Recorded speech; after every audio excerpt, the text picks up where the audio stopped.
حضرت امام مہدی علیہ السلام آپ حضور اکرم صلی اللہ علیہ وسلم کی اولاد میں حسنی سید ہوں گے۔ آپ امام المجتہد ہوں گے۔ قیامت کے قریب جب تمام دنیا میں کفر پھیل جائے گا اور اسلام صرف حرمین شریفین میں رہ جائے گا، اولیاء کرام ابدال سب وہیں ہجرت کر جائیں گے۔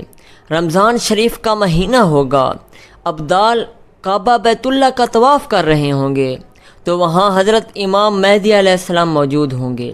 اولیاء کرام انہیں پہچان لیں گے، ان سے بیعت لینے کے لیے عرض کریں گے، مگر وہ انکار کر دیں گے۔